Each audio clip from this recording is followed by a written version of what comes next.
राधे राधे दोस्तों मेरे YouTube channel पर आपका हार्दिक स्वागत है। कैसे हैं दोस्तों? कमेंट करके ज़रूर से बताएं। आशा करती हूँ स्वस्थ और मस्त होंगे। दोस्तों, जैसे कि मैं पहले भी बता चुकी हूँ कि आपके यार 2023 में सावन के महीने में पुरुषोत्तम मास पड़ रहा है। ये महीना भगवान विष्णु को बहुत प्रिय है। भगवान विष्णु ने अपना नाम दिया है, इसीलिए इसको पुरुषोत्तम मास कहा जाता है। दोस्तों, इस महीने में दान पुण्य पूजा पाठ करना बहुत अच्छा होता है। कथा सुनना बहुत अच्छा है। मैंने कथा की 22 अध्याय की कथा डाल चुके हैं। आज मैं 23वें अध्याय की कथा बना रही हूँ। तो ये वीडियो थोड़ी सी बड़ी हो जाएगी, कथा बहुत बड़ी है। तो चलिए स्टार्ट करते हैं कथा। इसके पहले दोस्तों, यदि मेरे YouTube चैनल को अभी तक सब्सक्राइब नहीं किया है तो आप मेरे चैनल को सब्सक्राइब कर लीजिए और वीडियो को अंत तक सुनिएगा। वीडियो अच्छी लगे तो लाइक और शेयर करना मत भूलिएगा। चलिए स्टार्ट करते हैं। 23वां अध्याय। किम फलम दीपदानस्य मासे पुरुषोत्तमे तन्मे वद मुनिश्रेष्ठ कृपया दीन वत्सल। राजा दर्धर्मा ने पूछा, हे ऋषि प्रवर, यह दीनों पर दया करने वाले श्री पुरुषोत्तम मास में दीपदान का क्या फल है? सो कृपा करके मुझे बताइए। श्री नारायण बोले कि राजा दर्धन्वा के इस प्रकार पूछने पर अत्यंत हर्षित हो मुनियों में अग्रगण्य महर्षि वाल्मीकि ने हंसते हुए अत्यंत विनम्र राजा दर्धन्वा से कहा। वाल्मीकि बोले, हे राजाओं में सिंह सदृश पराक्रमी, अब पाप के नाश करने वाले उपाख्यान को सुनिए, जिनके सुनने से 5 प्रकार के महापातक नष्ट हो जाते हैं। सौभाग्य नगर में चित्रबाहु नाम से एक विख्यात राजा थे। वे सत्यवादी, बड़े बुद्धिशाली, अद्वितीय राजा थे। वे क्षमा परायण, समस्त धर्मों के ज्ञाता, शील सौंदर्य करुणा के भंडार, ब्राह्मणों के भक्त, भगवान के भक्त, कथा के सुनने में अनुराग रखने वाले, निरंतर अपनी रानी से प्रेम करने वाले, पशु गाय बैल हाथी घोड़े और पुत्रों से भरे पूरे चतुरंगणी हाथी घोड़ा रथ पैदल सेना से युक्त समृद्धि ऐश्वर्य में कुबेर के समान थे। उनकी रानी का नाम चंद्रकला था, जो 64 कलाओं को जानने वाली पतिव्रता, महान सौभाग्यशालिनी और भगवान की भक्ति करने वाली थी। उसके साथ युवक चित्रबाहु राजा पृथ्वी पर राज्य करते थे। श्री कृष्ण जी के अतिरिक्त वे किसी दूसरे देवता को नहीं जानते थे।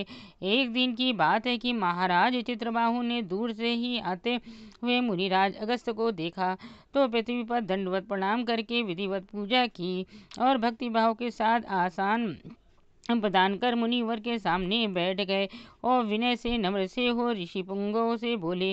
राजा ने कहा, आज मेरा जन्म सफल हुआ, आज मेरा दिन सफल हुआ, आज मेरा राज्य सफल हुआ, आज मेरा महल सफल हुआ, जो आप जैसे श्री कृष्ण जी की आराधना करने वाले मेरे भवन में पधारे। आपकी दृष्टि डालते ही मैं पाप राशि से मुक्त हो गया। मैंने आपको हाथी घोड़े रथ पैदल सेना सहित समस्त राज्य समर्पित कर दिया। हे मुनि श्रेष्ठ, आप वैष्णव हैं, आपके लिए कोई भी वस्तु अदेय नहीं है। वैष्णव को बहुत थोड़ा सा दिया हुआ मेरु पर्वत के समान विशाल हो जाता है। जो व्यक्ति एक कौड़ी के बराबर साग अथवा बढ़िया अन्न जिस दिन वैष्णव ब्राह्मण को दान नहीं देते हैं, वह दिन उनका व्रत चला जाता है। ऐसा वेद के वेताओं को कथन है। जो द्विजाति विष्णु भक्त हों वे सभी पूज्य। उनका मनसा वाचा कर्मणा से अभिनंदन सत्कार करना चाहिए। ऐसा मुझसे महर्षि गर्गाचार्य, ऋषिवर, गौतम और मुनिराज सुमंत ने कहा है।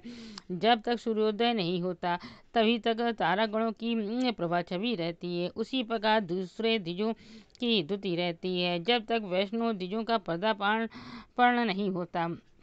महर्षि अगस्त्य ने कहा, हे चित्रबाहु, हे महान भाग्यशाली, हे राजन, इस समय आप धन्य हैं। आपकी ये सब प्रजा धन्य है जो आप जैसे वैष्णव इनकी रक्षा करते हैं। जिस राष्ट्र का शासक वैष्णव न हो तो उसके राष्ट्र में निवास नहीं करना चाहिए। निर्जन जंगल में निवास करना अच्छा है, परंतु अवैष्णव शासक के राज्य में रहना अच्छा नहीं है। जिस प्रकार आँख के बिना शरीर, पति के बिना पत्नी, निरक्षर अक्षर ज्ञान से शून्य ब्राह्मण निनद्य है, उसी प्रकार अवैष्णव शासकों को प्रदेश निंदनीय है। जिस प्रकार दांत के बिना हाथी, पंख के बिना पक्षी और 10वीं विद्या द्वादशी एकादशी की स्थिति है, उसी प्रकार आवैष्णव शासकों का राष्ट्र है। जिस प्रकार कुशा रहित संध्या, तिल के बिना तर्पण, आजीविका के लिए देवता की आराधना पूजा है, उसी प्रकार आवैष्णव भूमिपतियों का राज्य है। जिस प्रकार केश कलाप संवारने वाली विधवा नारी, स्नान न करके व्रत करने वाले और ब्राह्मणी के साथ संभोग करने वाले शूद्र की स्थिति है, उसी प्रकार आवैष्णव अधिपतियों का राष्ट्र है। विद्वानों ने उसी का राजा कहा है। जो श्री कृष्ण जी के चरणों का अनुरागी है, उसी का राज दिन प्रतिदिन समृद्धि को प्राप्त होता है। उसी की प्रजा निरंतर फलती फूलती रहती है। हे राजन, मेरी दृष्टि सफल हुई, क्योंकि मुझे आपका दर्शन प्राप्त हुआ। आज मेरी वाणी धन्य हुई, क्योंकि आप जैसे भगवत भक्त के साथ वार्ता करने का सौभाग्य प्राप्त हुआ। हे राजन, मेरे आदेश से जब इस राज्य का शासन आप करें, मैं आपको शासक के पद पर पुनः प्रतिष्ठित कर रहा हूँ। मैं अब जा रहा हूँ, आपका कल्याण हो। श्री नारायण बोले। इस प्रकार कहकर जाने की इच्छा करने वाले मुनि श्रेष्ठ महर्षि अगस्त्य जी को राजा चित्रबाहु की पतिव्रता पटरानी ने अत्यंत भक्तिभाव के साथ प्रणाम किया। अगस्त्य मुनि ने कहा, हे कल्याणी, आपका सुहाग सदा बना रहे और भक्ति के साथ पति की सेवा करती रहें। गोप किशोरियों के प्रीतम श्री कृष्ण जी के प्रति सदा दृढ़ भक्ति बनी रहे। इस प्रकार आशीर्वाद प्रदान करने वाली महर्षि अगस्त्य से विनय पूर्वक सिर नवाकर और अंजलि बांधकर महिपाल चित्रबाहु ने फिर कहा। चित्रबाहु बोले, हे महर्षि, यह विपुल लक्ष्मी मुझे कैसे प्राप्त हुई? मुझे निष्कंटक साम्राज्य कैसे प्राप्त हुआ? मुझे ये पतिव्रता पत्नी कैसे मिली और मैंने कौन सा पुण्य किया था? हे देव ऋषि, इन सभी प्रश्नों का उत्तर मुझे बतलाने की कृपा करें। मैं आपकी शरण में आया हूँ। हे मुनिराज, आप करतल में स्थित आंवला फल के समान सब कुछ भूत भविष्य वर्तमान के ज्ञाता हैं। श्री नारायण जी बोले कि चित्रबाहु के इस प्रकार के प्रश्न करने पर मुनि श्रेष्ठ अगस्त्य जी एकार्जित होकर राजकुल चूड़ामणि चित्रबाहु से बोले। अगस्त्य मुनि ने कहा, हे महाराज, मैंने आपके पूर्व जन्म का समस्त वृतांत देख लिया है। उस पहचान उपाख्यान के इतिहास का वर्णन कर रहा हूँ। रमणीक चमत्कारपुर नगर में आप पूर्व जन्म में मणिग्रीव के नाम से उत्पन्न हुए। आप शूद्र जाति में पैदा हुए और जीवों को हिंसा करने लगे। आपको ईश्वर और वेदों पर विश्वास न था। आपका आचरण बड़ा दूषित था। आप पराई नारी का अपहरण करने लगे। आप अपने उपकार करने वाले के प्रति भी विश्वासघात करने लगे। आपका स्वभाव अत्यंत उदंड हो गया। आपने भारतीय शिष्टाचार पद्धति को तिलांजलि दे दी। ये जो आपकी रानी है, वह पूर्व जन्म में भी आपकी भार्या थी। वह ये मनसा वाचा कर्मणा आपके प्रति सेवा में संलग्न रहती थी।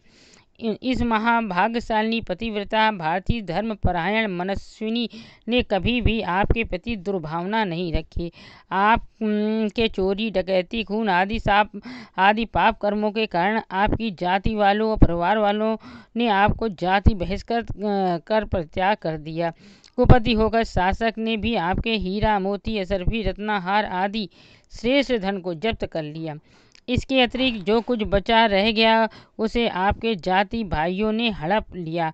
संपत्ति के नाश हो जाने पर आपको धन की बलवती लालसा जाग गई। धन के नाश हो जाने पर अन्यमनस्क होकर भी इस पतिव्रता ने आपका साथ नहीं छोड़ा। इस प्रकार लोगों से प्रताड़ित अपमानित होकर आप सुनसान जंगल में चले गए। हे महिपाल, वहाँ अनेक पशुओं को मार मार कर आप अपना उदर पोषण करने लगे। इस प्रकार पत्नी के साथ जीवन निर्वाह करने लगे। एक समय की बात है कि मृग का मांस खाने की इच्छा से हाथ में धनुष लेकर बहुत सर्पों और हिरणों से भरे हुए जंगल में आप मणिग्रीव नामधारी चले गए। उस सुनसान जंगल के बीच उग्रदेव नाम के महामुनि दिशा के भ्रम हो जाने से इधर उधर भटक कर व्याकुल हो रहे थे। हे राजन, दोपहर का समय था। सूर्य नारायण अत्यंत उग्रता से तप रहे थे। प्यास से व्याकुल होकर वे वहां गिर पड़े और मरणासन हो गए। उस समय रास्ता भटके हुए दुखित ब्राह्मण को देखकर आपको दया आ गई। अनंतर उन्हें उठाकर अपनी पीठ पर लादकर आप अपनी कुटिया में ले आए। उस दुखित ब्राह्मण की आप युगल दंपति ने पंखा झलकर मुंह और पानी के छींटे देकर बड़ी सेवा की। एक मुहूर्त के बाद महायोगी उग्रदेव चैतन्यता को प्राप्त होकर आश्चर्य करने लगे कि वहाँ था, कैसे यहाँ आ गया, उस वन के बीच से यहाँ कौन ले आया। श्री नारायण बोले कि जब मणिग्रीव ने उस ब्राह्मण से कहा कि यहाँ सुंदर तालाब है, इसमें कमलिनी के फूल से सुगंधित शीतल जल है, हे ब्राह्मण देवता, उस शीतल जल में स्नान करके मध्याह्न की क्रिया कर फलाहार कीजिए और शीतल जल का पान कीजिए। आप सुखपूर्वक विश्राम करें। अब आप मेरे संरक्षण में हैं। हे मुनि श्रेष्ठ, आप उठिए, आप कृपा करने के योग्य हैं। अगस्त्य मुनि ने कहा। उस समय उग्रदेव ब्राह्मण पूरे चैतन्य हो गए थे और उनकी सारी थकावट भी जाती रही। वे प्यास के मारे बेचैन हो रहे थे। अतः मणिग्रीव की बात सुनकर उठ खड़े हुए। मणिग्रीव की भुजा के सहारे वे तालाब के किनारे पहुँचे और हे महाराज चित्रबाहु, बरगद के पेड़ से शोभायमान तालाब के किनारे बैठ गए। बरगद की छाया में बैठकर क्षण भर विश्राम किया। फिर स्नान करके नित्य कर्म की क्रिया करके भगवान श्री कृष्ण जी का पूजन किया। देव ऋषि पितृ तर्पण कर सुंदर शीतल जल का पान किया। अनंतर उग्रदेव ब्राह्मण शीघ्र बरगद पेड़ की जड़ के पास जाकर बैठ गए। मणिग्रीव ने अपनी पत्नी के साथ मुनिराज उग्रदेव को नमस्कार किया और अतिथि सत्कार करने की इच्छा से विनय पूर्वक ये बात कही। मणिग्रीव ने कहा, हे ब्राह्मण, हमको तारने के लिए आज आप हमारी कुटिया में पधारे हैं। आपके दर्शन मात्र से मेरे सारे पाप कट गए। इस प्रकार उनसे कहकर बड़ा प्रसन्न हो अपनी पत्नी से मणिग्रीव ने कहा, अरे भामिनी, जो स्वादिष्ट और पके हुए फल मिल सके उन आम के फलों को तुम शीघ्र ले जाओ, देर मत करो। हे सुमुखी, और भी जो कुछ कंद मूल फल आदि मिल सके उन्हें भी लेती आना। अपने पति की बात सुनकर सुंदरी नारी ने फलों और कंद आदि को लेकर प्रसन्नतापूर्वक ब्राह्मण के सामने रख दिया। मणिग्रीव फिर मुनिराज से वचन बोला, हे ब्राह्मण देवता, इन फलों का अंगीकार करके आप हम दोनों पति पत्नी को कृतार्थ कीजिए।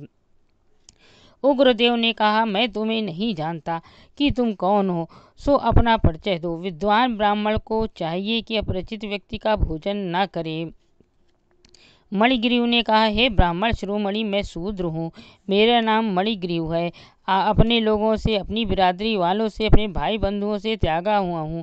इस प्रकार शूद्र के उत्तर को सुनकर उग्रदेव की आत्मा प्रसन्न हो गई। उन्होंने फलाहार किया और बाद में जलपान किया।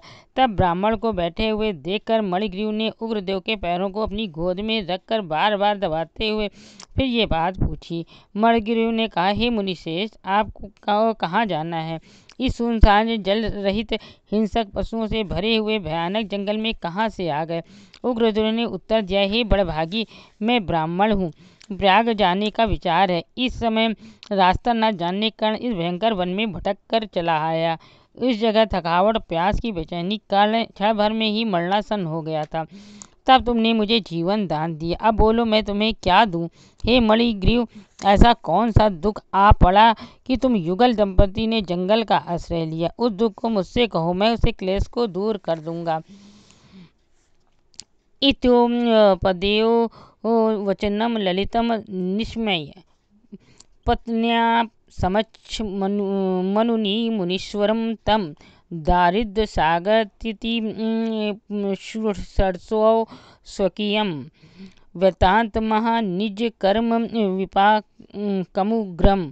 महर्षि अगस्त्य ने कहा कि उग्रदेव ब्राह्मण के इस प्रकार के ललित वचन को सुनकर अपनी पत्नी के सामने ही उस मुनिराज उग्रदेव को विनय पूर्वक अनुनय विनय कर दरिद्रता रूपी समुद्र को पार जाने की इच्छा से मणिग्रीव अपनी करनी का फल स्वरूप वृतांत कहने लगा। ये था पुरुषोत्तम मास का 23वां अध्याय और महात्म्य। वीडियो को लाइक कीजिए और शेयर ज़रूर से कीजिएगा, और अभी तक मेरे चैनल को सब्सक्राइब नहीं किया है तो चैनल को सब्सक्राइब कीजिएगा। कमेंट में राधे राधे ओम हरि लिखिएगा। चलिए अगली वीडियो मिलते हैं। राधे राधे।